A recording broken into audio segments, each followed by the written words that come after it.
आज ମୁଁ बनाऊँगी कखारु आलू बुट तरकारी से भी पुणी बिना पियाज रसुण रे जेकोसी भल दिन मानक बनईकी खाईपारे। तापाई ये मुझे गोटे कप बुट को बतुरे पाखापाखि 4 ରୁ 5 घंटा बतुरे देती मुझे कुकर दे दूची सहित कखारु आलू आईटी देखूँ गोटे इंच अदा को मुझे कोरिकी दे दूची सहित स्वाद हिसाब से लुण अल्प टिके हलदी गुंड और तेजपत्र आवश्यक अनुसार पानी देकी आकु आमे कुकर लिड देकी गोटे सीटी मीडियम फ्लेम रे लगेबा।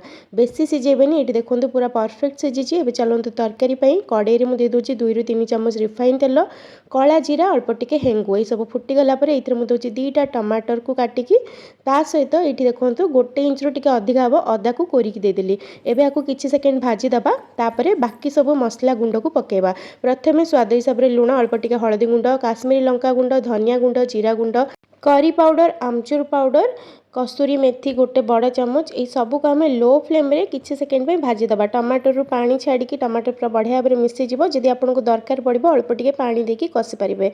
कषि गला सिझिकी रखा आलू बुट कखार को देदेबा। तापर कंचा लंका अल्प टिके ये गुड़ दूची होममेड गरम मसला गोटे चामच देकी भल भाव में गोलेदेबा कवर करके 2 ରୁ 3 मिनिट फुटवा को छाड़देबा। तापर ये देखूँ लास्ट रे गोटे बड़ चामच गुआ घी दबा बहुत बढ़िया बास्ना आसो। घी दे सारापर आ फुटेबानी गैस को बंद करदेबा कटा जाइथिबा धनिया पत्र देकी भल भाव में गोलेदेबा। ये आमर तरकारी रेडी होगा रुटी परोटा भात सहित खाइबा।